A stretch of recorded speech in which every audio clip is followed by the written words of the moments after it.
Meta Perspective Podcast. Hello, and welcome to Meta Perspective Podcast. We're your hosts, Alex, Evan, and the girl. This is the show where we talk about deep and interesting topics and try to get to the heart of the topic through multiple perspectives. But if you are joining us for the first time, please give the channel a follow. We like to do giveaways and things like that, so it doesn't hurt to stay active in the chat and just in the conversation. Speaking of staying active, don't forget to like and subscribe. We will be doing random giveaways here and there. We will have a open phone line coming soon. And we really want you in the conversation with us, really, because Meta Perspective Podcast is not meta Without your perspective. Boom. But yeah, so we haven't done an episode in probably about 3 weeks here. I took a little hiatus vacation. I went to Italy with my family. Beautiful. I'm engaged now, so that's Go ahead and give a little update. Good update. This man's engaged. Yeah. So yeah, I'm gonna become married sometime in the near future. Yeah, went to Italy with my family. Went to Rome, Florence, the Amalfi Coast. It was great. It was good little refresher. And Well, it's Italy, I missed a lot while I was gone. I'll say that because everything here was like 7 hours in the past. So like things that were happening at night during the day, I was asleep, or it was kind of it was hard to stay in touch, but a lot has happened going away in just 3 weeks' time, and that's the crazy part about this. And I think that's part of tonight's episode is just where we are, the state of things now, and it's shocking. I mean, bringing up the vacation again too, but this is in the span of 2.5, 3 weeks. I think a lot of people are so numb because of social media, especially the younger generations, but ours too, where we've gone so long with social media and seen so much shit we didn't want to see that we've become kind of numb to the craziness of the world. Where in the past, when we were in high school, like if somebody said the word like school shooting or something, your brain said Columbine. It was really only that one kind of group. Yeah. And now it's kind of just like, it's just kind of a thing. It's almost lost its stigma. You have, and I don't mean there's not empathy. I mean, the idea is it's almost one of those things where collectively it almost seems like expected. And I know a lot of that is from entertainment of like, oh, school shootings, it's happening. So now we're going to joke about it in all these shows, all these TV shows, all these movies. Yeah. I see it all the time. It became a trope. So exactly. And in such a short period of time. And that's what I mean. Social media being bombarded with all of this type of stuff, from the entertainment to the raw, unfiltered news. All of this at once, I think, is like kind of numbing people. So as crazier things happen, it's like a lot of people, it doesn't seem to really sink in what's happening, the caliber, because everybody seems so disassociated with the situation. I mean, social media separates us. We've covered that in past topics. Yeah. Now you have a good man, Charlie Kirk, for example, who was shot, and you have nothing but people coming out trying to voice their opinions on political aspects or celebrating it even. And it gets to a point where it's like, okay, well, where did we pass this? Where did we get to a point where like somebody getting shot publicly wasn't like, whoa, shocking. Like, at what point is it something you can celebrate or watch for leisure? I mean, there seems to be such a numbness, like just a what do you call it? Disassociation. No, not even disassociated. Desensitized. Thank you, though. Yeah. But it's like everybody's just desensitized to this very raw graphic news that we're seeing all the time now. Girl gets stabbed on a subway. Everybody's like, let's see the video. And it's like, Yeah, that was pretty messed up, honestly. When growing up, were your parents ever like, oh, there's a video of the person getting killed, let's watch it. Like, it was always kind of like growing up, you have the beheading videos as a kid, and you're like, oh my God, the internet is now showing crazy stuff. Yeah. So you like click and you watch, and you're like, oh my God, that scarred me. I watched a beheading video when I was a kid. I didn't know what I was doing. I just saw stuff and I was like, oh, weird. And my curiosity expanded. And that was terrorism. but even when it was terrorism, it hung with me for months. I was like, it was hard as a kid to be like, Yeah. I just watched a man get his head cut off. I don't feel like I should have ever seen that, ever, period, ever. Yeah. I feel like most people should never see that. And I feel like I just saw something nobody should ever see, along with a lot of other people. Like, that's the feeling I got as a kid. And as you get older, you just see things become so desensitized that crazy stuff happens. And it's like, the Charlie Kirk thing had a reaction because obviously it's that ridiculous of what happened. But it seems like we just hear terrible stuff after terrible stuff, and it's just on to the next, and we're just normalizing this kind of stuff, which obviously is not right. None of us should feel like this should be an okay assumption to have, like, oh, bad things are going to happen. No, we should all accept that if something bad happens, we're all against it. Not, well, bad things happen, you got to accept it. It's like there's a difference there.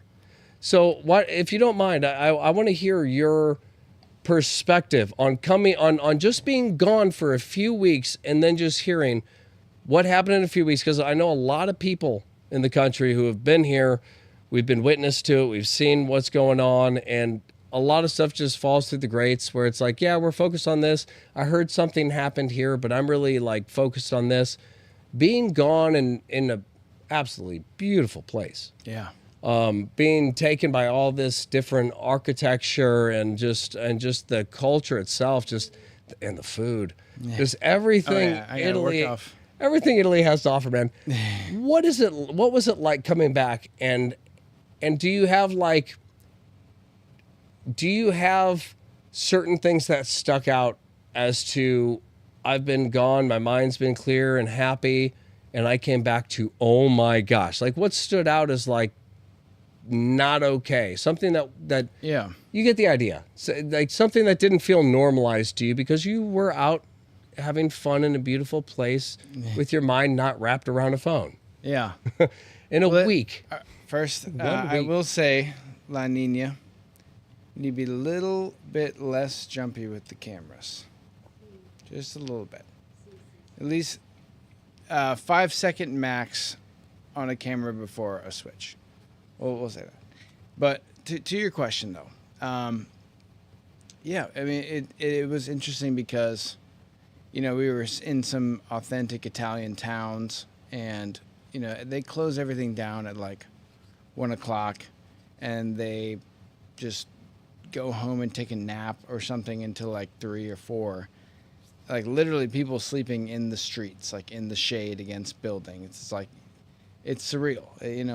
It was kind of like, America works so hard, 9 to 5. It's the machine, the cogs turning every hour of the day. And, you have these people that have been, doing what they do for hundreds of years, even before America existed. So, it's a different sense of a reality, being out of the country, depending on where you go, like different cultures, different areas, you'll get different kind of feelings from that. But at least where I was at, Europe, Italy, that was the feeling there. But yeah, like you were saying, it is strange because it was like a 3-week unplug, and then you kind of replug and you catch up from the last 3 weeks. And me seeing that, the escalation in that time period is astounding. It's literally like, there's always been political strife. There's always been kind of, this division that's been building the last 10 years in America. And it's coming. I mean, that's the reason why this episode's called The Turning Point. It's like, is it the turning point? Is this actually a moment where, things are defined in a different way? Has it been building to this? Like, are things going to get worse before they get better? You kind of wonder this stuff. And, you know, honestly, you know, Charlie Kirk getting assassinated, that's a tragedy. But all of us, I think there's a lot of good that can come from analyzing the situation and seeing, you know, what that effect actually had.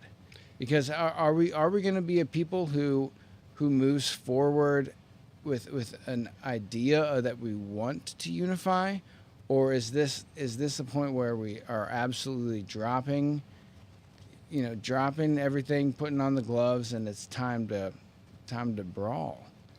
I think Turning Point USA, I think it was perfectly worded. It couldn't have been more perfect. I mean, Yeah. it's a turning point. The whole idea is there's a line in the sand. And that's kind of what Turning Point represented, is there's a point where we're going to stop and we're going to turn. We're going to see where we're going. We're all collectively going to see the direction we're going, and we're going to stop and we're going to turn. Yeah. And when he was shot for simply just trying to communicate and build, because that was his biggest message, was if we're not talking to each other, if we're not trying to say, hey, we have entirely different views, but let's see where we differ. Let's try to figure out what the difference is in our conversation. If we can do that, then I can still look at you as a friend. And we never have to get to a point of violence or anything. We just have to understand somewhere within each other, one of us may be a little wrong. Maybe we can both accept that we don't fully understand. We both have a big conversation, realize neither of us have all the answers. So maybe we can come to common ground and say, hey, we're still friends, even though neither of us really understand what we're so passionate about, but we know something needs to be done. I mean, But that's kind of what I'm saying, is when you see that direction going, I think the left and the right can both agree, 100%. The left and the right can both agree that we've gotten to a point where something needs to happen. You know, the left has this very social ideology of how, of the progression they want the country to go into, and everything else around it needs to fall off for this to happen. And then you have the right that says we need to hold on to where we came from and what we are. If we let go of all of this, we lose everything we have. So there's two sides that both make very compelling arguments, you know, where it's like, yeah, we're America. We want to progress, but we're also America. We want to hold on to our culture. So there's this divide where we've been, I believe, strategically split to where both sides like don't come to the conclusion of, hey, maybe there's middle ground. If half the country wants this and half the country wants that, and both of us want to go to a better America, there has to be some kind of conversation that takes place to work everything out. Well, the Declaration of Independence wasn't done by some guy saying, hey, all right, I write it, you guys sign it. It was, okay, we're all putting into this, we're all going to talk about, we're going to hammer out every detail until we figure out what would be the best way to do this. Right. So when you have the Constitution, Declaration of Independence, we have all of these different original bills that kind of created the foundation for this country. And then you see us now in a time where, just like the Founding Fathers kind of foreshadowed, that's the point of a lot of these bills and stuff and the Constitution. That's the point of most of this, is to say, we figured out the best way to do this. This is America. right. And if any of this is changed, it can be compromised and it can be destroyed. So you have one side saying, let's not let go of anything, and the other side saying, let's rebuild everything. Well, neither of those do I believe is fully right, only because there's basically what it comes down to is, yes, we may be in a new time. The Founding Fathers did not have the technology we have. They did not have a lot of the things that we have now. However, we're not going to find a common ground to build a better America than the one that was originally built for us, the foundation that was created for us to live this pampered, where we can sit there and complain on a $1,200-$1,500 phone with a camera and all this stuff, and complain in our homes, you know, with all this stuff that we can afford as a single person. people complain, but people do it. So you're going to sit there and record how unhappy you are. That option's not even available in most places of the world. Yeah. So it's like we have to, at some level, respect the foundation created for us, and we also have to respect the other side as far as progression in terms of growing. But just to end my point, that was Charlie Kirk's entire message. That was his campaign. That was who he was. His biggest message was, if we stop communication between both sides, it's easy to just look at the other side as evil, and you lose your humanity towards them. That is how civil war starts. That is his whole message, was I don't want to see this country collapse itself, especially if we're all being pawned into this by, billionaire elitists, other countries, politics. Right. I don't know. A lot of people stirring the pot. There's a lot of people stirring the pot. So it's like when we all kind of know that there's hands at play here, well, we're the ones that are up for grabs. So we have to be the ones communicating. If we stop communicating, then we go at the will of whatever we hear and whatever we see. Yeah. And it's no longer a country of us. We've been divided, and it's easy for us to just give power to the government or to some other agency just to say, hey, take care of the problem so we get what we want. It made so much sense. Solve the problem. Charlie's, and that was Charlie's entire platform. Also, La Nina, if you could, a little less jumpy with the cameras. 5 second max between switches. But we love you. Ooh, deja vu. To speak what you were saying about kind of the founding doctrines and the founding fathers, I think it really is. It progresses it progresses the goals and achievements of the culture and the majority while protecting the minority. And that's what's very, powerful about the system that we've created and that should be maintained, is because no one gets left out. Everyone has a voice in this system. And it should be a competitive space for ideas, and the most prevalent, the most successful ideas survive, and the ones that don't, while they still will exist as an opposing force to the majority, it still protects, things from being snuffed out. And, we're not living in a fascist society. Regardless of what people say about it, it's not fascist until one side does silence the other. Right. Whether it's left or right, as long as the other side has a voice, as long as the opposer has a voice, right, we're good. Now you can argue, well, they're still in threat. People still want to get them. Well, I mean, that was the idea of Charlie Kirk. Charlie Kirk knew that there's people who hate the idea of, just family, love, God. There's people who just genuinely hate that, and that's who killed him. Right. So let me get into that. But as long as the other side has a voice, we're good. We don't get to violence. When you take out the side that's allowing us to have a voice, there is a responsibility in us to regain that voice and say, hey, whether we agree or disagree, you can't say you're a libtard. You can't say you're all of these things of just like a stupid brainwashed person, and you can't say that I'm a racist, Nazi, bigot, sexist. Like there can't be these that type of dialogue cannot exist if you genuinely want to find common ground. If you want to find common ground, bringing either of those types of things up, any of that hateful speech, that is pure emotion, and it shows that you're too locked into your side to try to hear the other, which means you're almost too afraid to hear the other side because you're afraid you'll lose yours, which just says, do you really believe in your point if you're afraid to possibly listen to another? Let me preface my point and then get into the actual point that I was trying to make. And I was trying to support what you're saying about the founding, the founding doctrine. The reason we have free speech, the reason that we have a free society is for these ideas to basically exist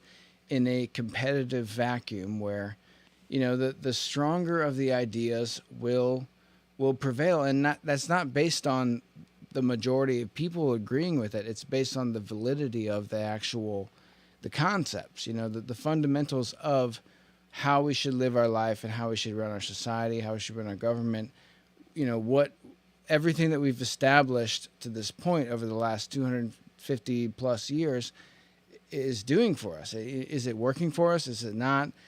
What survives? It's capitalism on a political scale.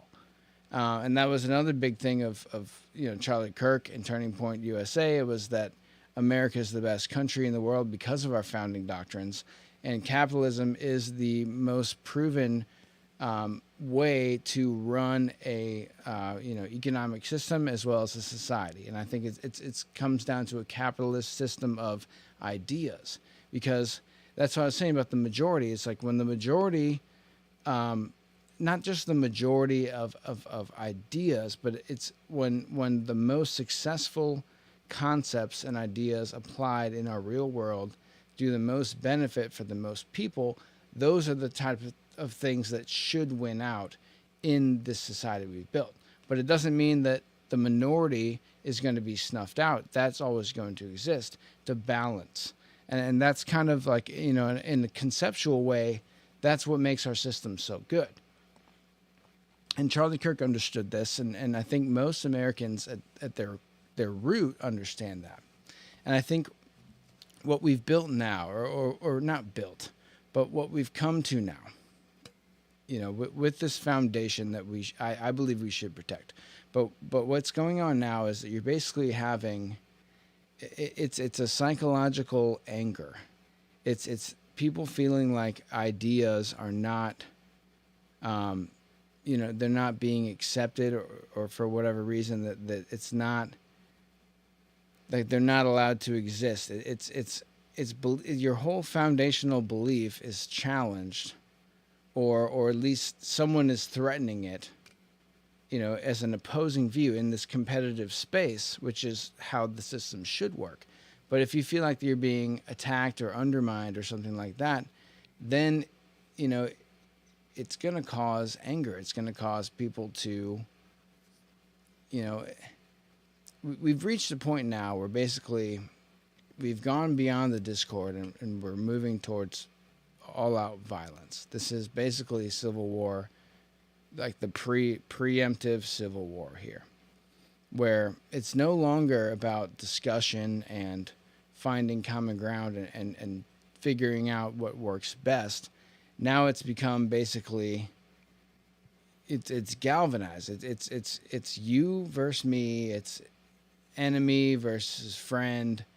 These things have basically come to a point where people aren't willing to have the discussion to understand why they believe something, or how things ought to be, how things should be, what works and what doesn't. It's basically come down to, you're with me or against me, and if you're against me, I'm justified in becoming violent now. And that's a scary place to be, because that's not what the founding doctrines say. That's not what this country was founded on, and what we all have lived with, for the majority of our life. This is a new thing. This is within the past 10 years. And I would blame Trump for this. Not that I'm saying that Trump is responsible for this, but I'm saying that a figure like Trump has created the atmosphere where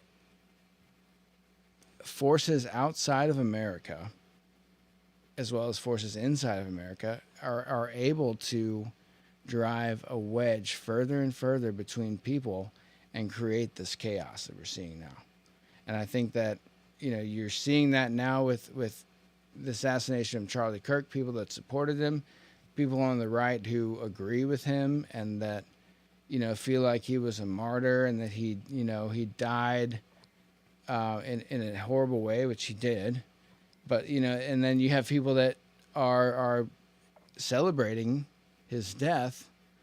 And it's not that they're celebrating his death because they really hated him. It's they hated the ideas. It's that they could not exist their ideas cannot exist in opposition to this person, so they're glad that there's no longer a pushback, and their psychological self can be reinforced now that the opposer is gone. And that's part of the dangerous ideology that that hopefully we can avoid in this country is, I mean, it really comes down to something. It really comes down to that. I mean, if you're sitting there and you're saying, this person shouldn't be allowed to talk because it threatens my ideology.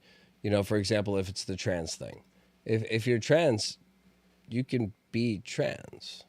Yeah, we've allowed that freedom. Nothing he can say or do will make America like abolish trans people. Like, it's not a thing that'll never happen. That's part of the thing of America. And if anything, the right is going to, because of the right's ideology, they're going to protect the ability for trans people to be trans. Right. You know, you could say like, well, it's a bunch of Christian people. They hate us. Yes, but more than anything, yeah, their whole thing is like love, and the whole conservative thing is freedom. So they're going to love you and give you the freedom to do that. So maybe listen to like what their perspective is on you doing that. For, you know, the same ideas like, you know, the conservatives and the Christians are all about man and woman and love. So if you're in deep love, you should be able to just start passionately making out with your woman in the middle of your friend group out of nowhere. Well, it's going to bother everybody. So it's not about love, this and that, or blah, blah. It's about a safe space for everybody where people feel comfortable. The same way as it's like, I don't want you to call me the wrong gender because it makes me feel uncomfortable. It's like, well, I don't want you to kiss this guy in front of me because it makes me uncomfortable. It's like, well, that makes you this. It's like, well, if it was my buddy and his fiance, doesn't matter. I don't want them to get all lovey and personal and intimate and just like time stops for them, but it doesn't for me. I'm sitting here watching it. This is awkward. Time's still going. I asked you a question and then you guys got into a moment. This is weird. It doesn't matter if it's straight, gay. The conversation, I believe, even I know trans is off topic, but the ideology, you know, it's like, it's not that one side wants to abolish their existence, but the other side believes they're not letting them express. So there is a common ground that should be talked about where it's like, hey, maybe just treat this like a normal relationship where you guys just do this in the quiet of your own home, just like we do. And if you're a dude and a girl kissing in public, even in the park, somebody's going to scream, get a room, because nobody wants to see you like in the first stages of what we know is coming. Right. Like, ew, I know what's about to happen. Is it going to happen right here? Ew. I don't want to see that with a guy, two guys, or a girl and a guy, or two girls. I don't want to see this about to happen. I'm just here, you know, I'm at McDonald's. Like, I'm just trying to get some food. I don't want to look at somebody and be like, oh, they're about to fuck. They're having sex in the streets. Well, I mean, but that's the idea. Is there has to be a common ground. But I mean, that's a perfect example, because it's not, you know, this goes back to what I was saying about the founding, the founding ideals of this country. And real quickly, just to end my little thing real quick. I'm sorry to cut you off. It's one of the big things with Charlie Kirk. I wish we had a video queued. I kind of planned it, but didn't. Yeah, if you want to go ahead and pull it up, there's a video of Charlie Kirk. It's one of his older ones, and there's two. One is him confronting an actual homophobic, somebody who genuinely does not like homosexuality. Ironically, it's a lot of the left because they can't. Okay, your mic's on. So then the other side of that was also a racist guy. Now it seems like it's the same panel, like from the same whatever event he went to. But one guy is sitting there saying like he was a genuine racist. And I mean, Charlie ended up snapping and going off on him. There's only two times I've seen him lose composure and just be like, now get out of here, and just like yell, and like you could see him passionate, like, I don't like you, you're done, I don't want to hear any more. Yeah. And one was a racist and the other was a homophobic. The only two people I've actually seen him get genuinely, passionately angry at were racists and homophobics. Like, people say he was racist and homophobic, but it's like, I've seen more the only time I can ever recall seeing him that angry towards someone's ideology was a racist and somebody who was against homosexuality. So, yeah, I looked up Charlie Kirk. Charlie Kirk confronts racist. Try that one. Well, Because so part of me it does gets back- really want to break all this nonsense of like, Because these leftists are insane. It's like this man, whether you agree with him or not. your mic's not on. Sorry, I know. Okay, so Was speaking. I'd like, if I could, to Him or not, this is America. yeah, please, no, please go on. And No, was that the video? That was the video. is this Oh my God, I was like, Colleen, stop, we've got somebody. And I don't know how they got on here. 6? You are mooking this. Haha, I know. I'm so sorry. Is this it though? I don't know what that It's is. 5 hours. Wait, it's 5 minutes long. Wait, it's 5 hours long. I'm gonna use the rest real quick. You Like random schmuck. Who No, just stop it! purchased a gun. Stop this Jim, shit! I turn Get even this more souls. motherfucker out of here! All right, Okay, please, all right. please. So, Evan, yeah, I would like you to continue your I'll thought. I'm gonna use the I'll restroom and I'm gonna continue. find the thing real quick. I got It'll you. just take a second. So, one of the things that you brought up that I wanted to kind of give homage to what we were saying earlier is the trans kind of, sect of our society, and it's not the, it's the majority may not be that way, but it still protects the minority's ability to live that way, and I think that's at the core of what everybody wants is to live the way that they want. Do the things that they want to do without hindrance. Obviously, that means not being violent. That means not affecting other people's lives in a negative way where you could say negative things about somebody else, but that, in the eyes of the law and in the foundation of the Constitution, you don't have to accept everybody. You don't have to like what other people do. That's what's the beauty of America. Unmute your mic if you want to say something, because I agree with you. This is the beauty of America. I hate taking the spotlight, but I believe Charlie Kirk was a good person and he did not deserve this. And anyone condemning this, you need to seek God because this is not right. I know. But he was a good man. At the end of the day, whether you agree with him or not, he was a pure American. And whether you agree with him or not, he had the freedom of speech. And he had a right to say what he wanted to. And just like you have a right to say what you disagree with. At the end of the day, this was a man that spoke to college youth very, Eloquently. No, I'm speaking. Yes, I'm speaking. It kind of moots the point. No, it doesn't. He was an American. Well, you could easily just unmute yourself. I just wanted to talk for a second that he was a good American man, and it doesn't matter if you're Christian or not. He was free to speak, and that's all that matters, whether you disagree with him or not.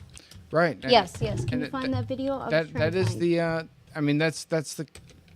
That's the gist of what I was saying about it. It was that, our American system, it pushes forward the ideas of the majority, as in the best working ideas for the country and for what people agree with democratically, and it protects the minorities from experiencing life how they want to, or at least voicing their opinions and their concerns, and these things need to, it needs to be a dynamic where we can't just shut people's ideas down because we don't agree with them. It needs to be open, honest dialogue, and that's one thing that Charlie Kirk stood for.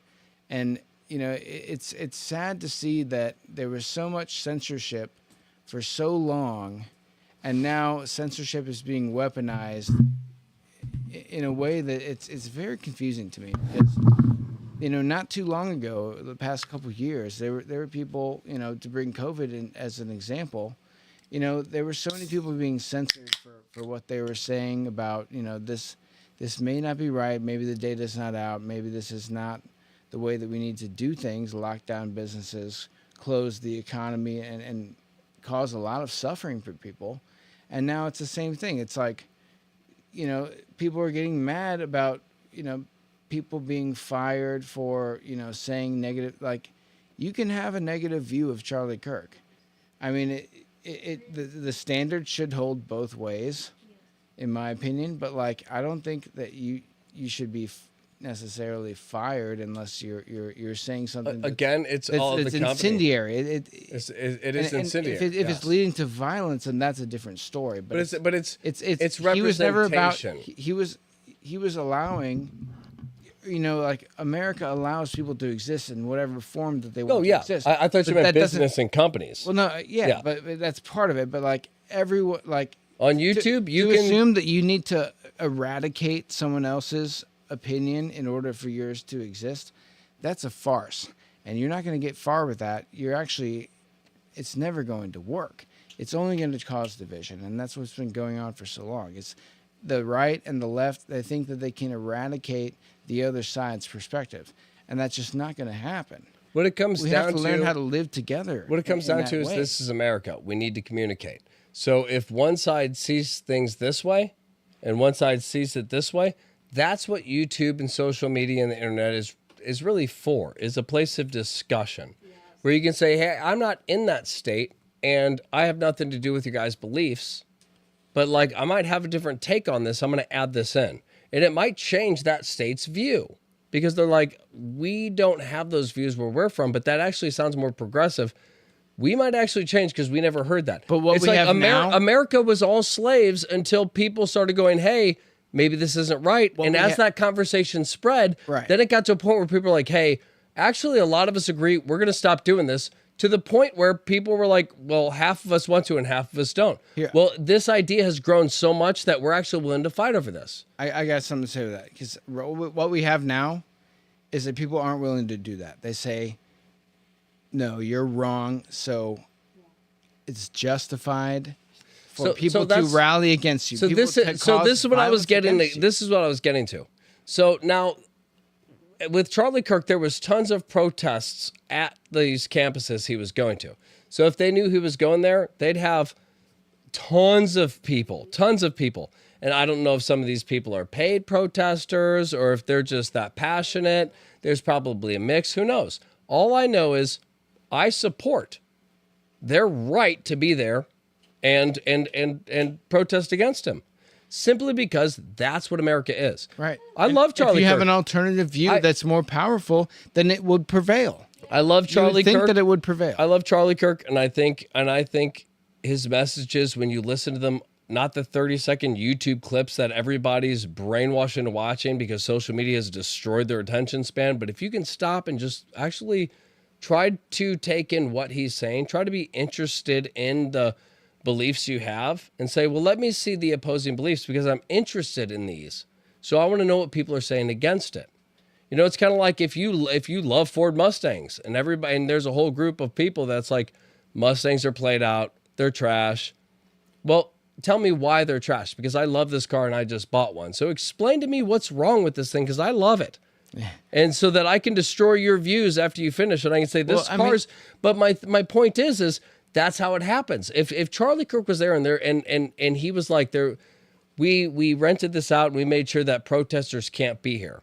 That to me, I would lose respect for him. Right. I would say, why is this guy not allowing? Why are you only representing one side? Why would you not allow the other viewpoint to be there? Maybe they're just trying to sabotage your event, but there's a reason they feel that passionately, and they should be allowed to be there and explain why they're that passionate to destroy your event. Yeah. And as far as I know, everybody's just kind of let them do it. It's like that's kind of the point of this.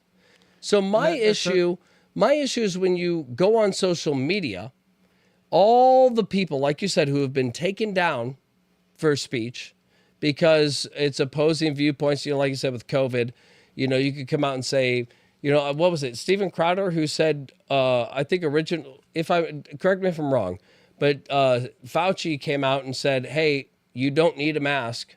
And then Steven Crowder on his episode said, hey, you should wear a mask. You should. Yeah. It's not really going to fix this, but at the very least, it will help. Even if it's not like the proper quality mask, any mask Watch what magnesium.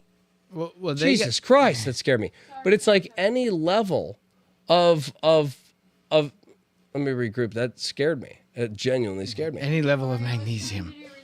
Well, honestly, he got they got point, suspended for saying that. But my point being is that he came out when Fauci said you don't need a mask. You don't need a mask in public. Then, correct me if I'm wrong, but then Steven Crowder came out and was like, you should wear a mask. I think if anything, it's not going to hurt. Wearing a mask, if anything, is just going to kind of stop it from spreading. So if you're going to go see a friend, wear a mask because it's going to be better than not wearing a mask. And then his channel got taken down. And then it was maybe like a week or two later, Fauci came out and was like, you should wear a mask. Yeah. And stuff like that, where like America should be able to talk about that. We all saw it. It happened in public, right. Where on one hand, the CDC and the speaker and the talking head of the CDC, some guy we've never heard of, who all of a sudden is like the ringleader of all this stuff, even though it's all that aside, he comes out and says, don't wear a mask. And then he says, do wear a mask. And none of that is information, even though it's heads and it's tails.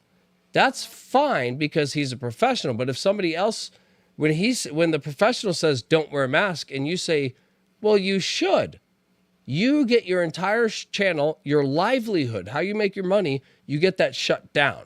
Well, because you're not allowed to say anything contradicting is the message that I think we all got from that.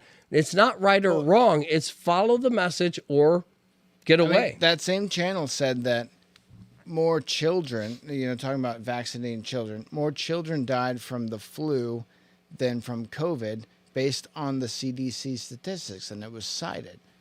And that channel got banned.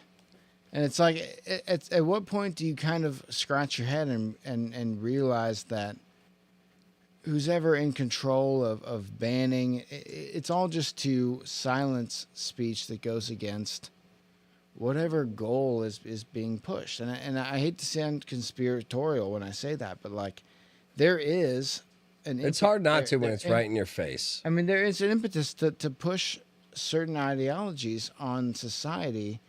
And if it doesn't take, and you force it, then it makes people mad. I mean, that's what this is why I say us as people need to communicate. This is where our perspectives need to become meta and come together, and we need to see this full picture. Join the chat, Pat. Because when you see Trump come out and say, COVID's a thing, I'm going to make a vaccine. I'm going to have it done in 3 months. People were licking toilet seats. Everybody on the left was like, this is terrible. It takes at least 6 months even to get regulated. So, like, you're just trying to push this test onto people. Like, everybody was against Trump, and they were like, fuck this vaccine. There are videos we could pull up of Biden saying he's not going to get Trump's vaccine. Yeah. And Kamala saying, it's going to be a tough decision when it comes to getting vaccinated, but like personally, I'm not going to do it.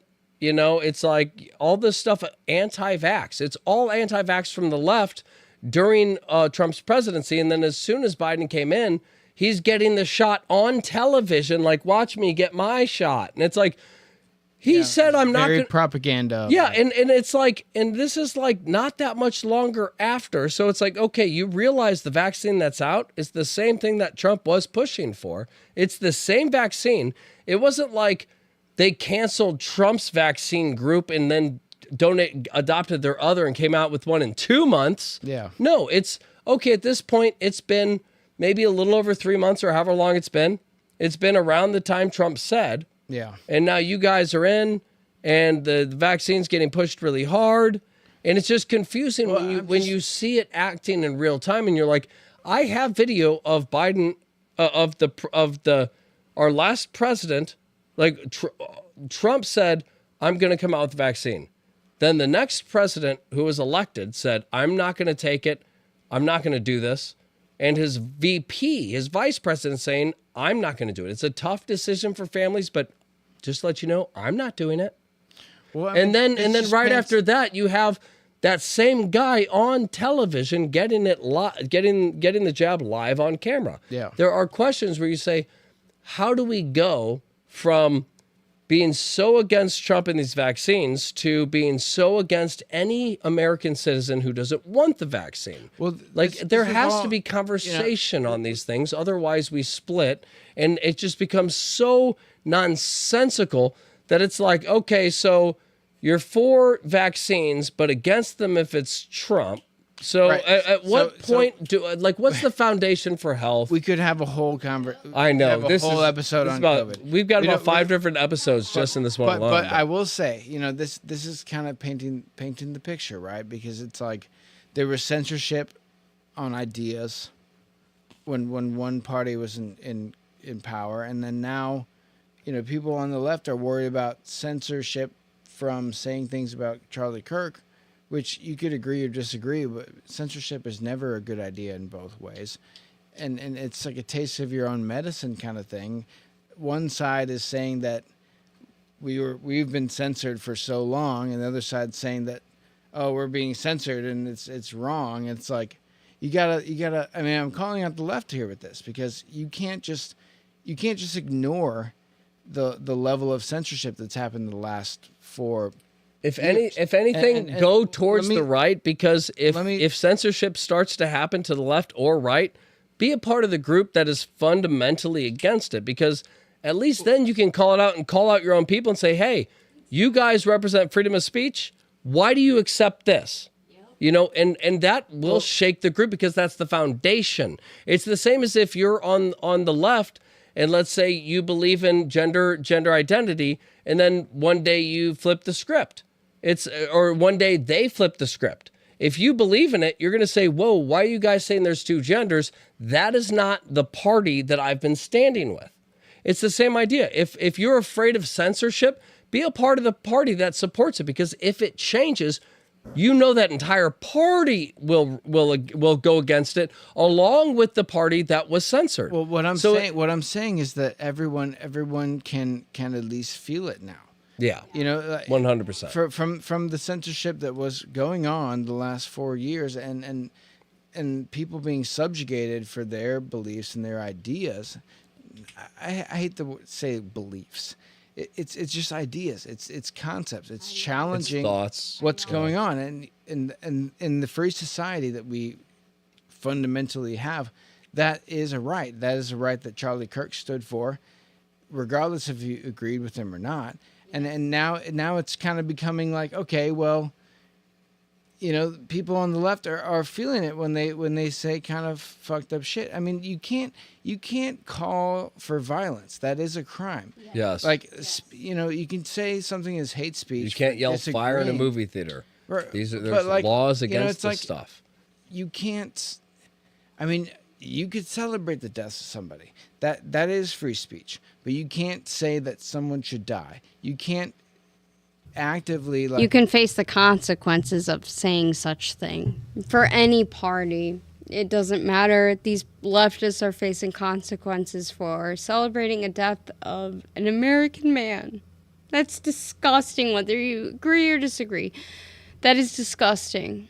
Yeah. That is an American at the end of the day. We stand for one thing, and that is freedom of speech, whether you disagree or agree. And that is because when evil is exposed, it is out in the open. And we as Americans have a right to decide whether this is just or not. And it's out in the open. We can decide as a unity. And this was an innocent man at the end of the day.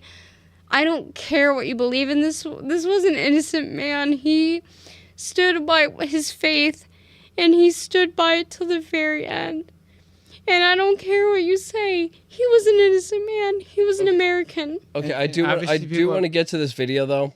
Obviously, people All are right, passionate. People are passionate about it. What it really comes down to is There needs to be is like as an American, you have the right to celebrate death. Now that's about as far I think as you could push the freedoms in this country is celebrating the death of somebody. Yeah. That's about as far as you could push it.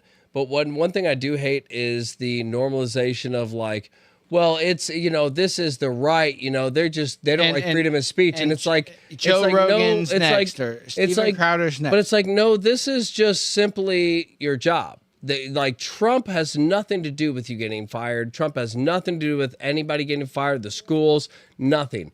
What this has to do with is when you come out and you offend people, like if I own a company and and you work for me and you're on social media saying like, I hate kids and every time I see a kid, I just want to kick him in the face. I'm going to be like, well, you know what? I don't want you at the register. I don't want you representing my company because when people come in, they're going to be like, oh, there's that viral guy who wants to kick my kid in the face. Yeah. What people are getting fired for is being the face of companies, being employees of the companies, openly vocalizing that they celebrate death. Now, again, you have the right to do it. In the country, right. Trump gives Trump actually gives you the right to do that. Yeah. If anything, Trump supports your right to do that. However, business is business, and if what you're saying offends people, and my business is paying for you to be able to have that camera, have all that stuff, and you're able to live your life comfortably and record this video because of us, and you represent our company, and every time people come in, they're going to see you. Like, no, I'm going to get rid of the controversy because, well, I can hire any other American, anybody who might even believe the same stuff but not say it. If 5 people a day don't buy the amount of profit that I would get from paying you because of what you said, then it no longer becomes economically viable to hire you. Yeah. And if you're going to offend people, and if people aren't going to shop at your store or buy stuff, online or whatever, because of what you said, that affects business, and it makes sense. I don't think people understand the basic ideas here. You're a racist, if I go to work, to any job I could ever have, if I go to work and to every customer that comes through, I say, hey, I hope you voted for Trump. Okay, I'll get fired. The company will say, hey, a few of these customers have come to us and said what you said to them about hoping they voted for Trump was offensive. Because you said that and you represent our company, we have to cut ties. It's no difference than being racist on the job. Exactly. But again, I can't sit there and say, hey, I hope you voted for Biden. If you come through my checkout line and I say, hey, are you a follower of Jesus? I can get fired for that. There's freedom of speech, and then there's etiquette within a company. And a lot of people are forgetting that they're supposed to have a certain type of etiquette when they represent a company. And you can do whatever you want on your own time. But if you have a large following and you a lot of these people getting fired, like, let's be real, there's some level of influencers. They could be like, well, this is just a normal person. Yeah, but they have, maybe 5,000 people following them. That's still enough. So you're making some kind of money. So because you're making some kind of money, this constitutes as a type of job. So if at your job, you're saying something that is offending people, and then you come to make money at my job, I'm going to cut ties with you, and I'm not going to feel bad because you still make money at your job. So it's streaming. So I will cut ties. What it really comes down to is there's freedom of speech, and then there's what we all agree on. So if you're saying something that people aren't going to agree on, don't say it representing the company. Like, is there any difference between celebrating the death of Charlie Kirk and celebrating the death of George Floyd? Exactly. Now, if people are, and I don't know anybody who celebrated his death. Right. I know people who might have argued it and tried to get. And no one in the right mind should. And I'm not saying it's right that somebody says, hey, well, let's look at the things like he was on drugs. There's all these other things. There may have been a lot of different components to that situation. Right. But like, I think we can all agree George Floyd dying was abhorrent. I mean, it started Black Lives Matter. Should the death of Charlie Kirk start Conservative Lives Matter? You know, like what? Where do we draw the line? Where do we come together? How is that politically different than anything else? Maybe, you know, someone could claim that one is based in a fundamental racist kind of, you know, thing, like hating a black person. But it's at the same time, how is that any different than hating someone who has an ideology that you assume based on no actual real world evidence that this is a fascist or this is a Nazi? You know, these things are analogously very much the same. And you know, seeing the response from something like, you know, the George Floyd thing, which was a civilian, it wasn't somebody that anyone knew about, and it's a rightful response that was fucked up. The same way that it was fucked up that Charlie Kirk got assassinated by someone that killed him because of his ideas, and that didn't kill him because he did anything bad. He wasn't actively standing on people's necks. You know, he wasn't doing anything. The same outrage should be ideas. The same outrage should be put towards him as anybody else. I mean, it shouldn't be a certain color, a certain ideology, a certain belief of anything. It should be simply within, hey, a human life was taken. We are against people being killed. Why? Because we're all people, and we don't want to open up an outlet where that we could fall into of people to be killed. And it wasn't just a human life was taken. We're standing up for each other. A human life was taken because of the impact that he had. And that's the important part here is Charlie Kirk was not killed because he was just a conservative that people didn't like. He was killed because his ideas were effective and people didn't like the ideas. Yeah, and to segue into this, I want people to understand, like the voice that was silenced was not a one-sided voice. Like, this wasn't somebody who was part of an agenda saying, you know, only Republicans get a voice here. You know, it was somebody who's like, I have a straight ideology for what I believe. You know, that's why even you see so many people who are conservative who are like, I didn't agree with everything he said, but like, I liked listening to him. Yeah. Because he had good points. So it's like, and I didn't agree with everything he said. However, if you listen to the stuff he said, he had his own ideology. It wasn't Republican, conservative, left, right, anything. It was very basic. This is me, and this is what I believe. Argue with me. Don't argue with Trump. Don't argue with the right. Argue with me, because I have my own ideology for how I want things to be. Yeah, and it's the difference between if you're going to kill Hitler because he killed a bunch of Jews, that's one thing. If you're going to kill Charlie Kirk because he didn't do anything wrong, there's a difference there. You know, it's like you're not assassinating Stalin or Hitler or Pol Pot or Mao or one of these people that's actually causing harm to the world.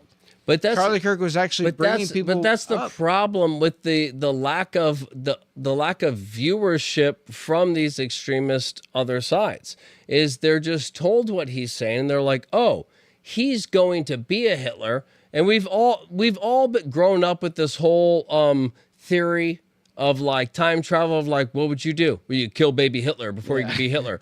So I believe that's translated for real, where people are like, I see where evil's going. I have to stop before it starts, which that's never in human history been a way to do things. You don't kill somebody before they can commit evil. It's like the Manchurian Candidate. Exactly. Tom Cruise because you don't know the future. But if you sit there and say, well, because of the internet, have researched history and I can see that he's going to create Hitlers, so we have to kill him now. It's like, well, history may repeat itself, but at the same time, it's so complex, the human mind, that you can't say that when you kill him, you weren't actually being used by a Hitler of your time to do that because of the ideology. And oh my God, who would have thought that the propaganda would get me to work for the Nazis unknowingly? Well, that's kind of how the Nazis did it. No one wants to kill baby Karl Marx. Yeah, most of the Nazis at the time weren't like, yeah, we're gonna fucking kill everyone. It was just passion, anger, sadness. It was feeling hopeless and being like, well, yeah, let's get rid of the problem. Things will be better. And that's kind of where I see, unfortunately, a lot of the left going, where it comes to this idea of like, hey, we're just gonna start shooting people, because this ideology is the problem. The ideology is dangerous. The rhetoric is violence, and therefore, because I know history and I see where it's going, he's violent rhetoric, marching towards a Hitler thing, all this stuff. We just got to take him out before it gets there. It's like never in history have we ever been able to foresee something. So even if we could, it's wrong. So if you go back in time and you kill baby Hitler, I'm sorry, but people don't celebrate. They go, this psycho just killed a random baby. And now history remembers some random person popping up out of nowhere in Germany. And, it seemed like he seemed German, but didn't speak the language. Like and then Looper, that movie Looper. Exactly. One thing I want to say really quick is God, turn your mic down. That scared the shit out of me. Regardless, Just stand Stop, back. turn your mic down. It scared me. Stand back from the mic to talk. Yeah, yes, you're way too loud. Do you have your headset on? You can talk, but just don't get right up on it. Do you have your headset on? Please put your headset on so you can understand how fucking loud that Do is. like a 6-inch. Oh my God. 6-inch. We want to hear from you, La Nina. Yeah, put your headset. You should wear your headset at all times. It doesn't fit well. I'm sorry. I have a small. It doesn't fit well. It's it's all right. universal. No, I am tiny. Okay. All right, let's just put it on so you understand how loud you are. It doesn't matter at the end of the day whether you disagree with the man or not. He was innocent. This is America. This is about freedom of speech. Whether you disagree or not, the Hitlers of the world. Okay, we want the ideology, the rhetoric to be exposed to the world, so in the future people can look back and know that this rhetoric was wrong and this rhetoric killed people. Charlie didn't do any of that. He was not racist. I hate that these people are saying this stuff because it's not true. He didn't even believe in race if you just watched any of his videos. Okay, so to segue into that, let's go ahead and actually do this video of Charlie Kirk standing up. I do want to do the racist one because, no, just leave it. I do want to do the racist one because, actually, I'm gonna pull that up while you're doing this, and I'll build time. Did you pull it up for me? Yeah, because I want you to see it too. I love this side of him because Is this it? Charlie Kirk no. The one I have pulled up. Yeah. Yeah, just leave that. That's the other one. Do you want me to play that now? Not yet. Okay. But the basic idea is that Charlie Kirk, love him or hate him, the guy was just a speaker. I mean, he was a speaker. Literally, you could picture him as like a subwoofer or whatever. I mean, the guy was he just spoke. He just made sound. And you could sit there and say, like, honestly, there's nothing more pathetic than saying, like with Hitler. It's like, well, his rhetoric and this and that and blah, blah, blah. It's like, okay, well, don't get emotionally wrapped up in what he's saying. Just try to argue with other people that, like, hey, we're all in this together. We all went to high school together. We're all friends. Like, we're all part of the same race, the human race. We're all Americans. So there's no reason for us to just jump to a point of extermination or war in any sense. Like, communication should be the number one thing because we do love each other at the end of the day. So what it comes down to is, with Charlie Kirk, a lot of people saying, well, he didn't represent love, he represented hate. He was racist and homophobic and sexist and all these things. And while he's married to a woman who's he was married to a woman who's extremely successful, extremely intelligent. Like she, if anything, challenges most women in what is possible. You know, it's like most everything she did on her own. Erica Kirk has an absurd like list of credentials. Like when I heard everything that she'd done and like all the like she's extremely accomplished in so many crazy ways. Like something that would take most people a lifetime to accomplish, she's got like 7 of those. It's absurd. So you got this guy, this normal dude who landed this older lady who, you know, and it goes against norms, goes against a bunch of stuff. It doesn't just fit into one thing. You know, it's like, well, Christians, you know, they just want their women to be in the kitchen and be slaves. It's like, well, his woman was always out doing her own stuff, working on her own career and made her own money. There's a balance, you know, and it's not a right or wrong or a system of how things need to be. It's an alignment thing. It's just simply if you're not that career driven, then just focus on the family. If you can do both, do both. That's kind of his ideology, and it's just okay. Are you? So I was gonna say, if you're gonna play a video, we actually won't be able to hear the audio. What's that? Because it plays through the output, and we won't hear it in our headset. So I won't be able to hear what is going on. But if you know about the video, that's fine. Basically, I'm saying that it should still be desktop. It'll be desktop for the viewer. So we should still hear desktop. We won't hear. Then why do we keep getting scared by all the instant plays? Oh, okay. Yep. Yeah. We've been scared a lot. Yeah. I got scared. Okay. 3 Well. times. Okay. So I guess if it's I might have jumped on one of those. if it's a preset video, then yeah, you're right. That's what we did with T-Dub. That's what we did with our intro. That's why we can't hear it. But you're right. If it's desktop, sorry. Although I did figure out a real say, basic, obvious thing we could do as far as the clear Gmail account set up directly to that system, that you and me could both just send over a video and then just click, pop, open it up. Okay. Yeah. I didn't even think of that until tonight. I was like, oh, that's probably like how most people do it. During episode? I was like, that's probably how most people do it. I never thought about that. Well, we got La Nina. What an easy way to just send a video straight to the camera so everybody can see it. All right, guys, if you're watching out there, give us some love. We need this channel to grow a bit. We've been doing this podcast America needs since love. 2021. We were on Twitch exclusively for like maybe 2 years. Shit sound quality, decent, not that good video quality.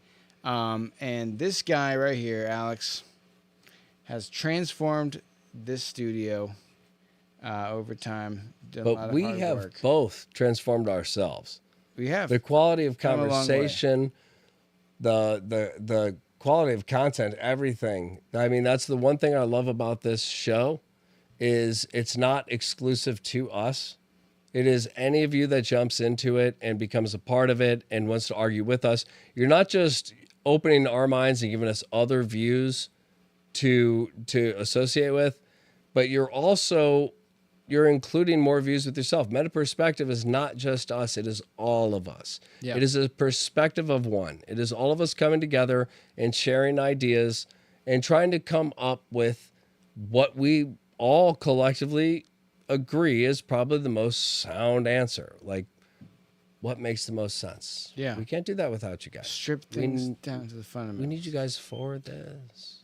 Hell yeah. We made this for you. If you guys are joining for the first time or you to make it for us. If you're watching this post live, definitely give us some love. Give us a comment. We'll respond to it. We will do giveaways. We'll have a call line set up in the future. So, yeah. I mean, we do this for fun. We don't do this for money. We don't do this for anything but the enjoyment of doing it. So we just love conversation. We love talking to different people. We love just working out different ideas with everyone. And I mean, that's kind of the whole idea of it. Well, let's pop this. So this video. when it comes to, again, this episode is honoring Charlie Kirk, an American like any of us, whether you agree with his ideology or not. You know, if you feel passionate about something and you want to go out and say it, even if we disagree with you, you should have the right to say it without worrying about your safety. And that should be across the board for all of us. You shouldn't have to worry about what you want to say if you want to say it. Now, you should have parameters on what's offensive or whatnot, you know, but aside from that, you know, this is all about really getting down to what communication and conversation is about. And Charlie Kirk, especially, I believe after he was assassinated, a lot of his rhetoric was taken out of context and was not, his character in itself was taken out of context. And I just kind of want to pull it back a little bit. So for the first one, for everybody saying Charlie Kirk was a homophobic and hated the gays and hated trans and all this, I just wanted to kind of show this video of him with an actual homophobic. All right, let's roll it. Is this it? Yes. All right. Am I good to play? Yep. All right. People in America. What would I do with them? I wouldn't. Yeah, do because they're anything. not allowed in the conservative movement. So would you just kick them out anytime they show up at a Republican Party? If you were in charge, like what would you say? You can't be part of the Republican Party. If somebody is advocating for being openly homosexual, yeah, they should not be part of the conservative movement. So I just want to go through the list. Guy Benson, no People place in the doing that. conservative movement. Dave Rubin, no place in the conservative movement. Peter Thiel, no place in the conservative movement. So that just to go down the list. If they are supporting open homosexuality. So yeah, no. I'm going to ask a very respectful question, as respectfully as I can. What does what they do in their private life concern you so much that you have to go up in front of a crowd? And It is against God. That is So let me why. ask Are you you a a question. Christian or not? do we live in a theocracy? Yes or no? No. Do we live in a theocracy? You said you're a Christian. I am a Christian. And do you know what? And guess what? I will say this. Part of being a Christian is appropriately interpreting what the theological says for the individual, but also means to be long-suffering and patient and loving and kind. Jesus Christ talked to all people. Jesus Christ went and did his ministry through Judea and Samaria, and he had dinner with tax collectors, and he had dinner with prostitutes, and he did his ministry in every part of the Mediterranean. What it means to be a Christian, my friend, is to be open-minded but firm in your beliefs, so you can have that belief. But if you say there's something inherently wrong with communicating or associating just because they make different personal decisions than you, sir, are not a conservative. Thanks for being here tonight.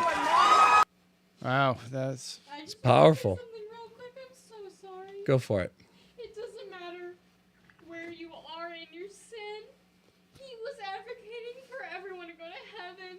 It means like you condemn sin, no matter what it is, homosexual, lying, it doesn't matter. He wants you to go to heaven, and he's going to proudly state that, like, this is not the way to go. And I'm going to tell you it because I love you, and I want you to go to heaven. This is a man that was unapologetic about what he believed in, which was his faith. And he loved everyone, no matter what your race. If you were gay, he wanted you to go to heaven with him. That's, at the end of the day, what he wanted. That was his whole goal, to debate people, to debate sinners, to open their mind a little bit. That is what he stood for. That is what he died for. And I'm absolutely disgusted because he was such a good man. He did not deserve any of this leftist bullshit that is spewing out that All right. he was racist. He didn't believe in race. All right. He was a good man. That's all I want to say. I'm so sorry. All right. Well, again, this isn't about attacking the left. This isn't about attacking the right. This is a simple in between. Yeah, of obviously trying to there's get passion. I There's want passion behind it's it. passion. It's the fact that he was very, very passionate about the ideology of what is God. So when you have people coming up, they're again, On the left, you have people who just want to see the world burn. On the right, you do have people who just hate gays, blacks, and women. You really have all of that on both sides. Yeah. It's a small minority. But yeah. But they middle. get the most attention for some reason. But the reality is, when people start labeling people like Charlie Kirk as part of that, and they're like, he hates women, gays, blacks, he hates everyone. When you watch his videos, like that's some of the most passionate videos where you see him get upset. He is standing up against the minorities, where he's like, no, you are wrong. Like, we're not conservative against these people. We're conservative for these people. And if you don't understand that, you're not conservative. Get the hell out of here. Yeah. You're done. And it's like, damn, like that is powerful to have somebody sit there and that realistically, that passionately condemn somebody for their beliefs, because people say like he's homophobic, but when you see that, you don't see him that angry and that passionate against people who are gay. Right. You only see that against people who are against gays. And so it's like, is he gay, or is he homophobic, or is he obviously passionately against homophobia within the definition of homophobia ideology? He's like, that's the problem with this racist, homophobic stuff, is when you label everything as homophobic and everything as racist, then nothing is. But the reality is there are people who are like, I don't think gays should get a voice. That's homophobic. Well, I don't think gays should, push their ideology onto students in elementary school if they're a teacher. That's not homophobia. That's just simply concern for how that might affect your children. We don't know how it will affect them. What we do know is we all need to come together and accept each other as we are before we start trying to push our acceptance onto younger generations. Yeah. That's that simple. And it's the same thing as, I would say, you should never tell a kid, left or right, how to vote and why. You should be like, hey, this is, this is how I see things. You kind of lead them. You're free to make your own decision. But if you are a leftist or you're conservative, if you're that passionate about your beliefs and you're that good of a person in your foundation, you believe you're a good person because of your beliefs, if you're a really good person, your child will follow you. It's that simple. Yeah. If you have to scare your child against voting for the other side, then it makes me question how confident you are. Because it's like, don't even risk going to that side. Right. Why? Because you're not confident yours is right? Neither side is really that Yeah, scary. There's good versus evil. I'm going to look at my kid and be like, hey, this is what I'm going to teach you is good versus evil. It's just ideas. You don't teach them politics. You teach them spirituality. You teach them what is good and bad. If your kid is hanging out with another kid and bites them on the arm, you don't say, well, in his perspective, it's more like this. It's like, I don't care. Your kid just bit my kid's arm. That's violent. Like, he thinks and that's he's where a dog, and that's where we are right now. He identifies as a dog, and we have adults being retrained as children who are like, well, it's okay to be violent if it's for this and it makes me emotional. Nope. That's what we're supposed to correct when you're a child. When you're like 3 years old, that's not something we should re-bring out in you when you're 37. Yeah. Like, that's crazy. And real quick, if you could search for another one. Okay. Ooh. This is the last one. Google. All right. The same YouTube. Mm-hmm. Okay, go see. Yes. We're about done. I'm gonna be honest. But I was gonna say that was like a good closing statement here. No, I agree. However, this might even be better. Sorry, guys, if I ruined it. I just. No, you're fine. You're didn't fine. ruin anything. So American, okay? Hell yeah. You're so American. I love it. I love it. What side you're on? Because it exposed the evil within, no matter what side you're on. Yeah, I mean, and that's kind of where we're at now. It's that people are expressing their free speech, and some people are being hateful, and you're allowed to do that. But should you do that? Is that the best thing?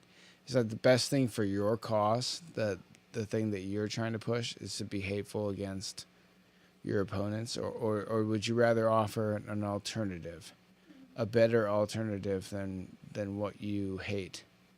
And that's kind of, I think that's kind of where a lot of people are. That's where I'm at after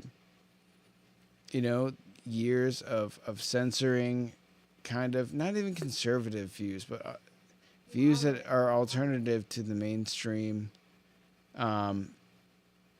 It's like I don't like that it's happened and that it does happen and it's still happening, but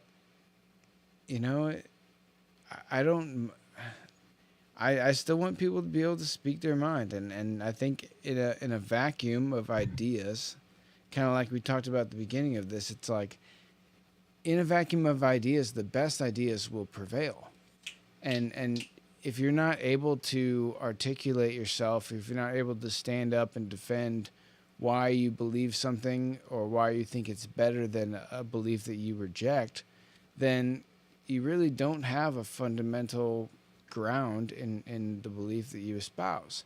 And I think it kind of comes down to, what is best for all of us, what's best for our lives. Because obviously we've been so divided and so conquered by, I would say, by outside forces. We've been so conquered by this idea that we need to hate the people across from us, that we need to fully reject someone else that has one idea that might be adjacent to this other concept, like racism. It's like, if you're conservative, I'm just assuming that you're racist, or if you're left, I'm just assuming that you're I don't know, just yeah. And it comes down to a psychological battle where no one agrees with anyone else, everyone questions each other's sources, and then at the end of the day, you cannot find common ground because you've already written them off. And I guess we can kind of wrap this up. I'm a little disappointed how hard this is to find. And again, it's one of those things that it's going viral now. It's from a long time ago, but like it was from the same event as the clip we just saw. Do you want me to look something up? You can try. It'll have the same colors, same background. It's the same place, but it was a racist. And the video we just saw, how passionate he got against him. He's like, "What about these gay conservatives? You're saying they shouldn't have a voice? These people who have done something and made a difference and are helping America and helping you, helping all these people's lives, they shouldn't have had a voice. Is that what you're saying?" And he's like, "Well, if you're openly homophobic, kind of, yeah." And that's when he just kind of snapped. Imagine that, but like twice as intense, where he just goes off. Sorry to interrupt. Is that video you're calling into question, is there a short that you want me to show called "Call Me Racist, Can't Name a Single Example of Class"? I can't find it. That's why I gave up. Do you want me to show I have my phone. I already looked. Okay. I'd give up.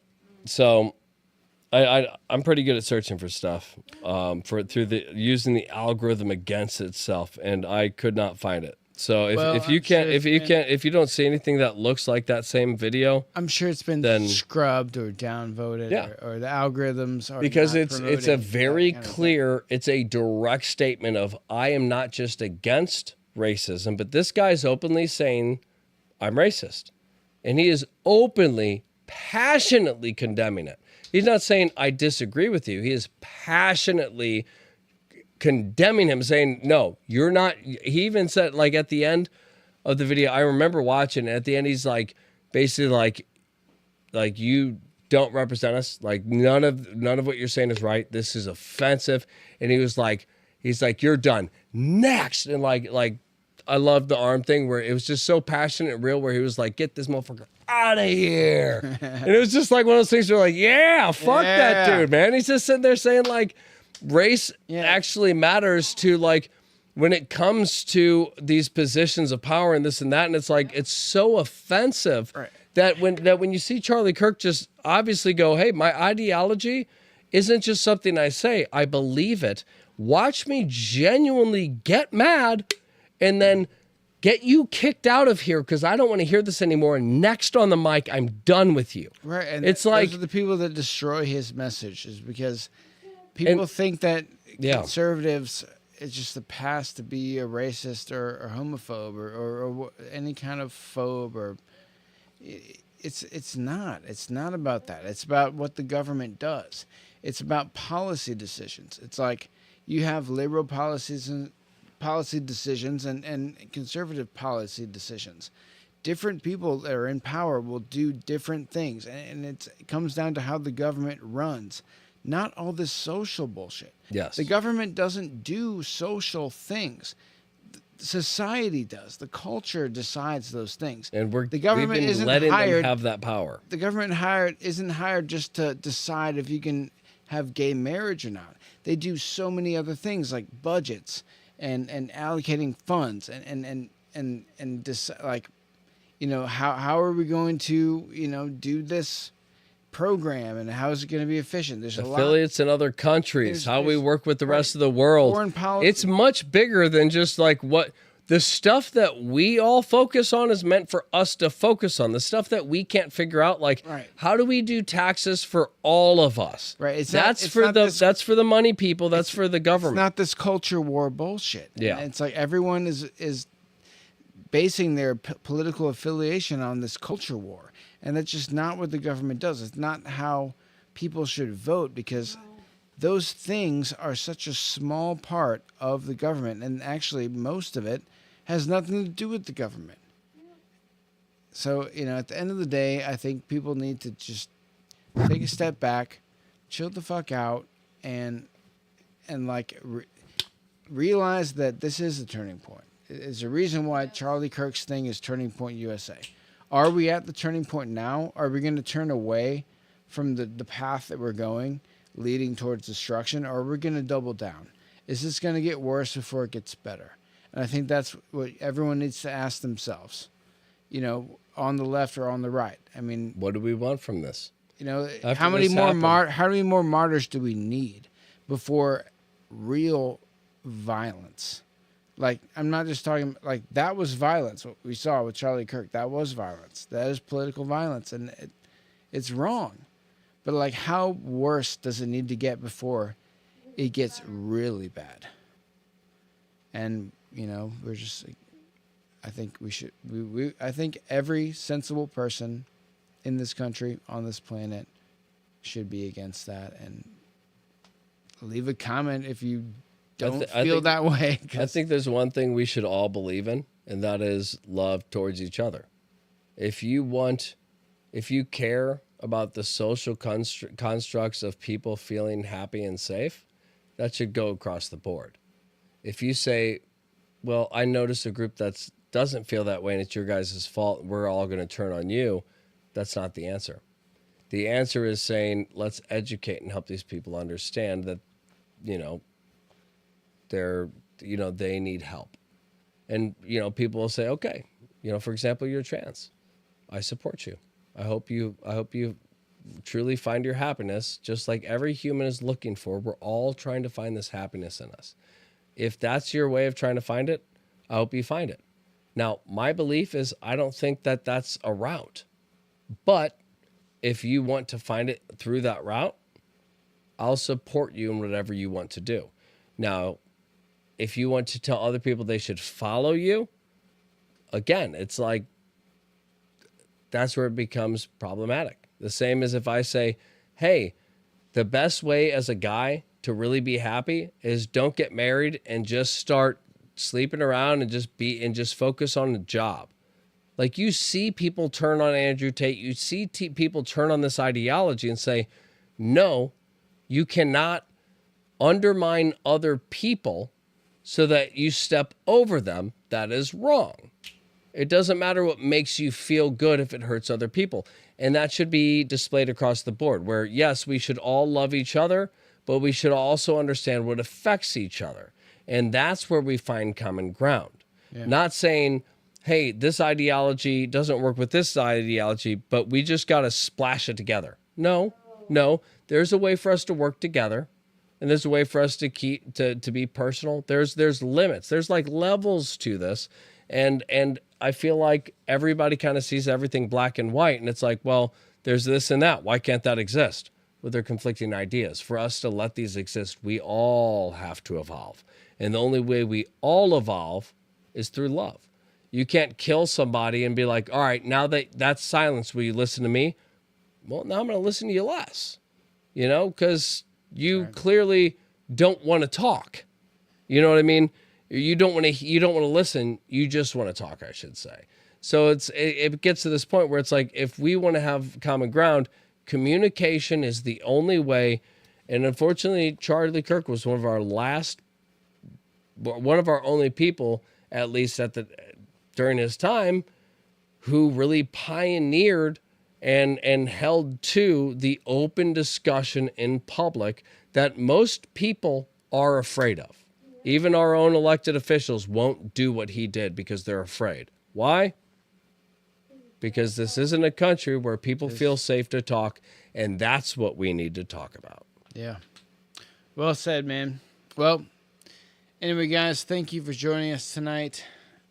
Join us every Wednesday now moving forward. Meta Perspective podcast. We want to hear what you guys have to say. Hit us in the comments. Give the channel a follow, and we will join you next time. And again, we will be doing random giveaways, and she'll get it down. There we go. Could have kept it at the main one. Let's go to the main one. Keep it normal.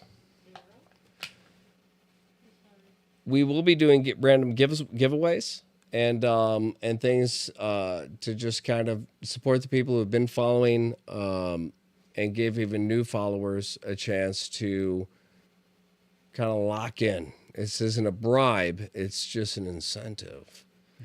But what this really is giving you a place to talk. This isn't a place where we just get our ideas out. This is a place where you can come to confront our ideas as well. So again, soon we will have a open call line where we will accept calls. We will have open debates with people. You name it. I mean, again, the whole point of the show is for all of us to grow together, because Meta Perspective podcast isn't meta without your perspective. Until next time, Meta Perspective out.